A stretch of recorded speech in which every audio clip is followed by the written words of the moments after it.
ನಮಸ್ಕಾರ ಸ್ನೇಹಿತರೆ, ನಾನು ನಿಮ್ಮ ದೀಪಾ ರಾಣಿಶೇಖರ್ ಟ್ರಾನ್ಸ್ಫಾರ್ಮ್ ಲೈಫ್ ಪ್ರೋಗ್ರಾಮ್ಸಿಂದ ಲವ್, ಲೈಟ್ ಆ್ಯಂಡ್ ಗ್ರ್ಯಾಟಿಟ್ಯೂಡ್. ತಮಗೆಲ್ಲರಿಗೂ ಮಹಾಶಿವರಾತ್ರಿ ಹಬ್ಬದ ಹಾರ್ದಿಕ ಶುಭಾಶಯಗಳು. ಓಂ ನಮಃ ಶಿವಾಯ. ಸೊ ಶಿವರಾತ್ರಿ ಹೌದು, ಅದರ ಬಗ್ಗೆ ಹೇಳೋದಿದೆ ನನಗೆ. ಆದರೆ ಅದಕ್ಕೂ ಮುಂಚೆ ನಿಮ್ಮಲ್ಲಿ ವಿನಮ್ರ ವಿನಂತಿ, ದಯವಿಟ್ಟು ಇನ್ನೂ ಸಬ್ಸ್ಕ್ರೈಬ್ ಮಾಡ್ಕೊಂಡಿಲ್ಲ ನಮ್ಮ ಚಾನಲ್ನ ಅಂದರೆ ಬೆಲ್ ಐಕನ್ನ ಕ್ಲಿಕ್ ಮಾಡಿ ಸಬ್ಸ್ಕ್ರೈಬ್ ಮಾಡ್ಕೊಳ್ಳಿ ಚಾನಲ್ನ. ಆಲ್ರೆಡಿ ಮಾಡ್ಕೊಂಡಿದ್ರೆ ನನ್ನ ಧನ್ಯವಾದಗಳು. ಮತ್ತು ಲೈಕ್, ಶೇರ್ ಮಾಡೋದನ್ನು ಮರಿಬೇಡಿ. ಮತ್ತು ಶಿವರಾತ್ರಿ ಅಂತಂದಾಗ ಉಪವಾಸ ಮಾಡೋದು, ಶಿವನಾಮ ಸ್ಮರಣೆ ಮಾಡೋದು, ಜಾಗರಣೆ ಮಾಡೋದು, ಇದು ಎಲ್ರಿಗೂ ಗೊತ್ತಿರೋವಂಥ ವಿಷಯ.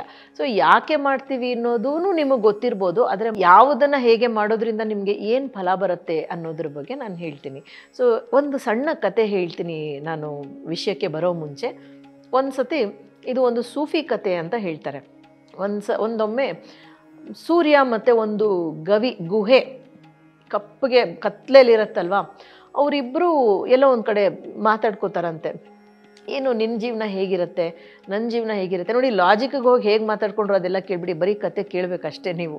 ಸೊ ಕೇಳ್ಕೊತಾರಂತೆ, ಯಾಕೆಂದರೆ ಅದು ಒಂದು ವಿಷಯ ನಿಮಗೆ ತಿಳಿಸ್ಲಿಕ್ಕೆ ಹೇಳ್ತಾ ಇರೋವಂಥ ಕತೆ.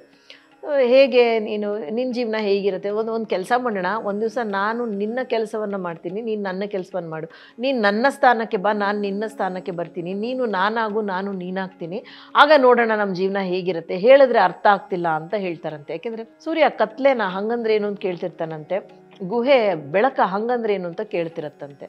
ಸೊ ಗುಹೆ ಬಂದ್ಬಿಟ್ಟು ಆ ಗವಿ ಏನಿರುತ್ತೆ ಅದು ಸೂರ್ಯನ ಒಂದು ಸ್ಥಾನಕ್ಕೆ ಹೋದಾಗ, ಓ ಮೈ ಗಾಡ್, ನಾನು ಈಗ ನೋಡ್ತಾ ಇದ್ದೀನಿ, ದೇವ್ರೆ ಹೀಗೆಲ್ಲ ಇಷ್ಟು ಚೆನ್ನಾಗೆಲ್ಲ ಇದೆಯಾ, ನನಗೇನು ಗೊತ್ತೇ ಇಲ್ಲ ನೋಡು, ಕತ್ಲೆಲ್ಲೇ ಇದ್ಬಿಟ್ಟಿದ್ದೀನಿ ನಾನು, ಇಷ್ಟು ಸುಂದರವಾಗಿದೆಯಾ ಪ್ರಪಂಚ, ಅದಕ್ಕೆ ನೀನು ಹಾಗೆ ಪಳಪಳ ಅಂತ ಹೊಳಿತಿರ್ತೀಯ, ಈಗ ನೀನು ಯಾಕೆ ಅಷ್ಟು ಪ್ರಖರವಾಗಿರ್ತೀಯ ಅಂತ ನನಗೆ ಅರ್ಥ ಆಯಿತು ಅಂತ ಹೇಳುತ್ತೆ.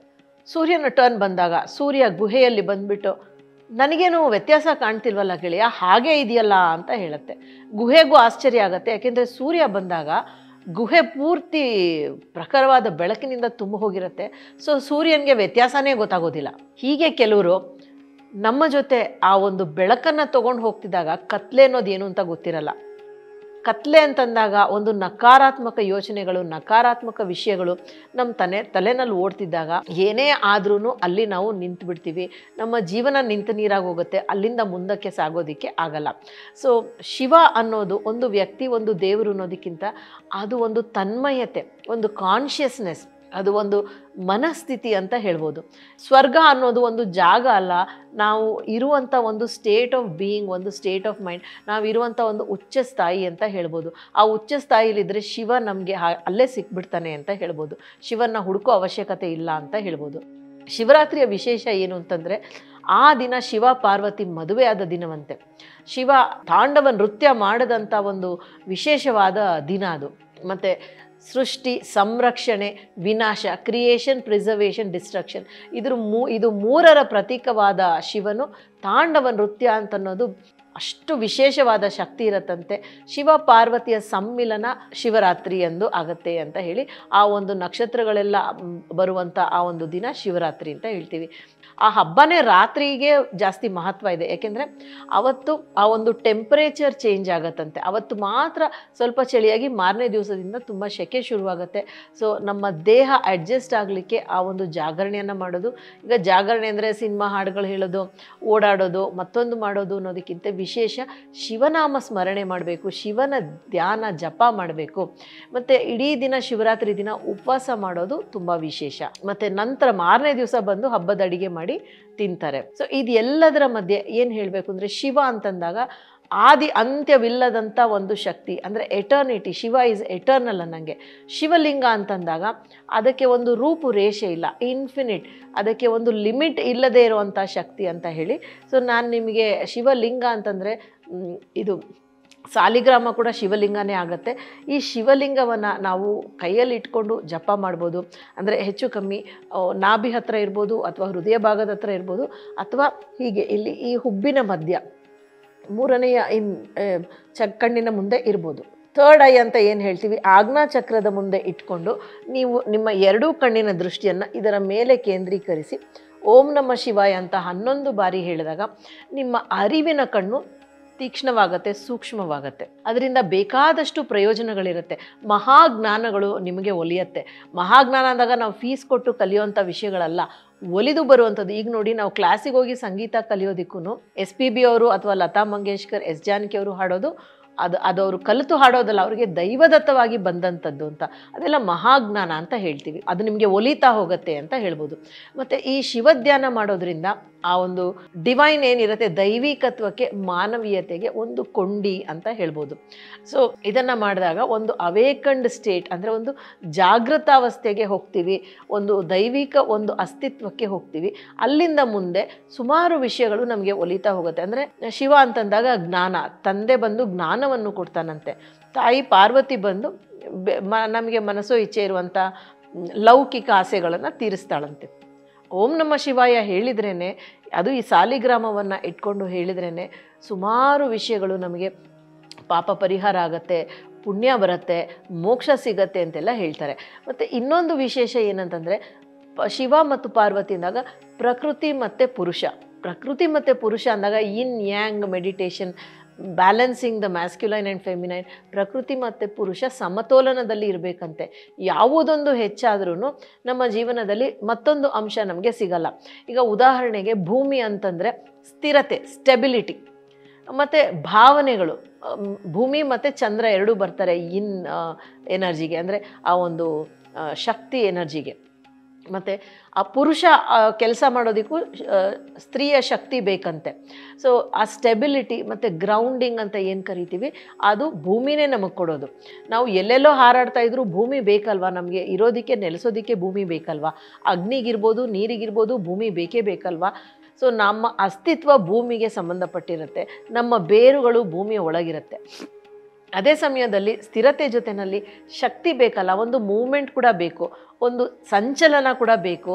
ಒಂದು ಸಂಚಲನಕ್ಕೆ ಶಕ್ತಿ, ಎನರ್ಜಿ ಮತ್ತು ಮೂಮೆಂಟ್ ಬೇಕು. ಅದು ಸೂರ್ಯ ಅಥವಾ ಪುರುಷ ಅದನ್ನು ಪ್ರತಿನಿಧಿಸ್ತಾನೆ ಅಂತ ಹೇಳ್ಬೋದು. ಇದೆರಡು ಸಮತೋಲನದಲ್ಲಿ ಇರಬೇಕು. ಇದು ಖಂಡಿತ ಕಾಂಪಿಟೇಷನ್ ಅಲ್ಲ, ಸ್ಪರ್ಧೆ ಅಲ್ಲ, ಇದು ಸಮತೋಲನ. ಅಂದರೆ ಒಂದಕ್ಕೊಂದು ಜೊತೆಯಾಗಿ ಹೋಗಬೇಕು, ಒಂದನ್ನೊಂದು ಸಪೋರ್ಟ್ ಮಾಡ್ತಾ ಹೋಗಬೇಕು, ಪೂರಕವಾಗಿರಬೇಕು. ಅಂದರೆ ಕಾಂಪ್ಲಿಮೆಂಟಿಂಗ್ ಈಚ್ ಅದರ್. ಕಾಂಪ್ಲಿಮೆಂಟ್ ಅಂದರೆ ಇದರ ಜೊತೆ ಅದು ಹೊಂದ್ಕೋಬೇಕು, ಅದು ಸಪ್ರೇಟ್ ಇದು ಸಪ್ರೇಟ್ ಇರಬಾರ್ದು. ಶಿವ ಅಂತಂದಾಗ ಒಂದು ದೈವಿಕ ಪ್ರಜ್ಞೆ, ಅಂದರೆ ಡಿವೈನ್ ಕಾನ್ಷಿಯಸ್ನೆಸ್. ಸೊ ಇದನ್ನು ನೀವು ಮಾಡ್ತಾ ಹೋದಾಗ, ಈ ಒಂದು ಸಾಲಿಗ್ರಾಮವನ್ನು ಇಟ್ಕೊಂಡಾಗ, ಈ ಸಾಲಿಗ್ರಾಮಕ್ಕೆ ನೀವು ಅಭಿಷೇಕವನ್ನು ಮಾಡ್ಬೋದು, ಬಿಲ್ವಪತ್ರೆಯನ್ನು ಅರ್ಪಿಸ್ಬೋದು, ಶಿವನ ದೇವಸ್ಥಾನಕ್ಕೆ ಹೋಗ್ಬೋದು. ಇದನ್ನು ಮಾಡಿದಾಗ ನಿಮಗೆ ಆ ಒಂದು ಶಿವನ ಶಕ್ತಿ ಒಲಿಯುತ್ತೆ. ಮತ್ತು ನಿಮಗೆ ಇರುವಂಥ ತೊಂದರೆಗಳು, ಅದರಿಂದ ನಿಮಗೆ ಅನಾರೋಗ್ಯ ಇರ್ಬೋದು ಅಥವಾ ಹಣದ ಸಮಸ್ಯೆ ಇರ್ಬೋದು, ಈ ಶಿವಧ್ಯಾನದಿಂದ ನಿಮಗೆ ಅದರಿಂದ ಬಿಡುಗಡೆ ಸಿಗುತ್ತೆ. ಏಕೆಂದರೆ ಎಲ್ಲಿ ನೀವು ಆ ಒಂದು ಯಾವ ಒಂದು ವರ್ತುಲದಲ್ಲಿ ಸಿಕ್ಕಾಕ್ಕೊಂಡಿರ್ತೀರೋ ಅದರಿಂದ ಹೊರಗೆ ಬರ್ತೀರಾ. ಸೊ ಶಿವನ ಧ್ಯಾನ ಮಾಡೋದು ಒಂದು ಖಾಲಿ ಹೊಟ್ಟೆನಲ್ಲಿ ಮಾಡಿದ್ರೆ ತುಂಬ ಒಳ್ಳೆಯದು. ಮತ್ತು ನಂತರದ್ದು ಉಪವಾಸ ಆಲ್ರೆಡಿ ಇದ್ದೀರಾ, ಜಾಗರಣೆ ಅಂದರೆ ಶಿವರಾತ್ರಿ ದಿನ ಮಾತ್ರ. ಸೊ ಇದನ್ನು ಮಾಡಬೇಕಾದ್ರೆ ನಿಮಗೆ ವಿಪರೀತದ ಒಂದು ಶಕ್ತಿಗಳು ಸಿಗುತ್ತೆ. ನೀವು ಮನೆಯಲ್ಲಿ ಗಂಗಾಜಲ ಇದ್ದರೆ ಆ ಗಂಗಾಜಲವನ್ನು ಪ್ರೋಕ್ಷಣೆ ಮಾಡಿಕೊಂಡು ಶಿವನನ್ನು ಧ್ಯಾನ ಮಾಡಿ. ಅಕಸ್ಮಾತು ಇಲ್ಲ ಅಂತಂದಾಗ ನೀವು ಅಂಗಡಿನಲ್ಲಿ ಕೂಡ ಕೊಂಡ್ಕೋಬೋದು.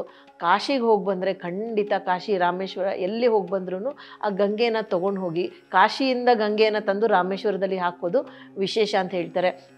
ಅದು ಈಗ ಮಹಾಕುಂಭಮೇಳ ಶಿವರಾತ್ರಿ ದಿನ ಅಂತ್ಯಗೊಳ್ಳಲಿದೆ ಅಂತಂದಾಗ ಅದರ ಒಂದು ಎಫೆಕ್ಟ್ ಎಷ್ಟು ಇರುತ್ತೆ ಅಂತ ನೀವು ಯೋಚನೆ ಮಾಡಿ. ಸೊ ಈ ಒಂದು ಶಿವರಾತ್ರಿ ನೀವು ಮಾಡಬೇಕಾದೇನೂ ಇಲ್ಲ, 108 ಅಥವಾ 1008 ನಿಮಗೆ ಎಷ್ಟು ಸಾರ್ತಿ ಸಾಧ್ಯ ಆಗುತ್ತೋ ಸಾಲಿಗ್ರಾಮ ಅಥವಾ ಲಿಂಗವನ್ನು ಇಟ್ಕೊಂಡು, ಅಕಸ್ಮಾತ್ ಸಾಲಿಗ್ರಾಮ ಅಥವಾ ಲಿಂಗ ಇಲ್ಲ ಅಂತಂದರೆ ಸಮಸ್ಯೆ ಇಲ್ಲ, ಲಿಂಗ ಮುದ್ರೆನ ಇಟ್ಕೊಳ್ಳಿ. ಇದು ಲಿಂಗ ಮುದ್ರೆ, ಯಾವ ಬೆರಳಾದರೂ ಸರಿ ಹೊರಗೆ ಬರ್ಬೋದು. ಈ ಒಂದು ಹೆಬ್ಬೆರಳು ಹೊರಗೆ ಬಂದು ಈ ಎಲ್ಲ ಬೆರಳುಗಳನ್ನು ಬೆಸ್ತ್ಕೊಂಡ್ರೆ ಇದು ಲಿಂಗ ಮುದ್ರೆ. ಈ ಲಿಂಗ ಮುದ್ರೆನ ಹೃದಯ ಭಾಗದ ಹತ್ರ ಇಟ್ಕೊಂಡು ನೀವು 108 ಸರ್ತಿ ಓಂ ನಮಃ ಶಿವಾಯ ಅಂತ ಹೇಳಿ ಶಿವ ಧ್ಯಾನವನ್ನು ಮಾಡಿ. ಯಾಕೆಂದರೆ ಕೋಟ್ಯಾಂತರ ಜನ ಹರ ಹರ ಮಹಾದೇವ ಅಂತ ಹೇಳಿಕೊಂಡು ಆ ಕುಂಭಮೇಳದಲ್ಲಿ ಸಂಗಮದಲ್ಲಿ ಸ್ನಾನವನ್ನು ಮಾಡ್ತಾ ಇದ್ದಾಗ ನಾವು ಇಲ್ಲಿ ಗಂಗೆಯನ್ನು ನಮ್ಮ ಮುಂದೆ ಇಟ್ಕೊಂಡು ನಮ್ಮ ತಲೆ ಮೇಲೆ ಪ್ರೋಕ್ಷಣೆ ಮಾಡಿಕೊಂಡು ಒಂದು ಲಿಂಗ ಮುದ್ರೆನಲ್ಲಿ ಅಥವಾ ಸಾಲಿಗ್ರಾಮವನ್ನು ಕೈನಲ್ಲಿ ಇಟ್ಕೊಂಡು ನಾವು ಧ್ಯಾನವನ್ನು ಮಾಡಿದಾಗ ಖಂಡಿತ ಆ ಶಿವನ ಅಂಶ ನಮಗೆ ಸಿಗತ್ತೆ. ಶಿವನ ಅಂಶ ನಮಗೆ ಸಿಗೋದ್ರಿಂದ ಜೀವನದಲ್ಲಿ ಎಲ್ಲವನ್ನು ಎದುರಿಸೋ ಒಂದು ಧೈರ್ಯ ನಮಗೆ ಇರುತ್ತೆ. ಅಂದರೆ ಭಾವನಾತ್ಮಕವಾಗಿ ಇರ್ಬೋದು, ಆಧ್ಯಾತ್ಮಿಕವಾಗಿ ಇರ್ಬೋದು, ಆರೋಗ್ಯ ವಿಷಯದಲ್ಲಿ ದೈಹಿಕವಾಗಿ ಇರ್ಬೋದು, ಆರ್ಥಿಕವಾಗಿ ಇರ್ಬೋದು, ಯಾವುದೇ ವಿಷಯ ಆಗಲಿ ಶಿವನೇ ನಿನ್ನ ಪಾದಕ್ಕೆ ನಾನು ಅರ್ಪಿಸ್ತೀನಿ ಅಂತ ಅಂದ್ಕೊಳ್ಳಿ. ಅದನ್ನು ನೀವು ಅರ್ಪಿಸ್ಬೇಕಾದ್ರೆ ಶಿವನಿಗೆ ಯಾವತ್ತೂ ಅರ್ಪಿಸ್ಬೇಕಾದ್ರೆ ನೀರಿನ ಜೊತೆಯಲ್ಲಿ ಅರ್ಪಿಸಿ. ನೀರನ್ನು ಹೇಗೆ ಅರ್ಪಿಸ್ಬೇಕು ಅಂದರೆ ಈ ಉಂಗುರದ ಬೆರಳ ತುದಿಯಿಂದ ಅರ್ಪಿಸ್ತಾ ಹೋದಂಗೆ ಅವನು ಅದನ್ನು ತಗೊಂಡು ಆ ಕಷ್ಟವನ್ನು ನಿಮಗೆ ಸುಲಲಿತವಾಗಿ ಬಗೆಹರಿಸಿ ಕೊಡುವಂಥ ಶಕ್ತಿ ಶಿವನಿಗಿರುತ್ತೆ. ಸೊ ಖಂಡಿತ ಶಿವರಾತ್ರಿ ದಿನ, ಮಹಾಶಿವರಾತ್ರಿ ದಿನ 108 ಅಥವಾ 1008 ನಿಮ್ಮ ಶಕ್ತಿ ಅನುಸಾರ, ನಿಮ್ಮ ಇಚ್ಛೆ ಅನುಸಾರ ಶಿವ ಧ್ಯಾನವನ್ನು ಮಾಡಿ. ಆ ಓಂ ನಮಃ ಶಿವಾಯ ಅನ್ನೋದಕ್ಕೆ ಅಷ್ಟು ಶಕ್ತಿ ಇರುತ್ತೆ.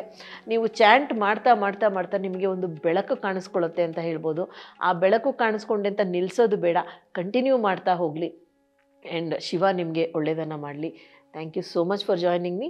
ನಾನು ನಿಮ್ಮ ದೀಪಾ ರಾಣಿ ಶೇಖರ್, ಟ್ರಾನ್ಸ್ಫಾರ್ಮ್ ಲೈಫ್ ಪ್ರೋಗ್ರಾಮ್ಸಿಂದ ಲವ್, ಲೈಟ್ ಆ್ಯಂಡ್ ಗ್ರ್ಯಾಟಿಟ್ಯೂಡ್.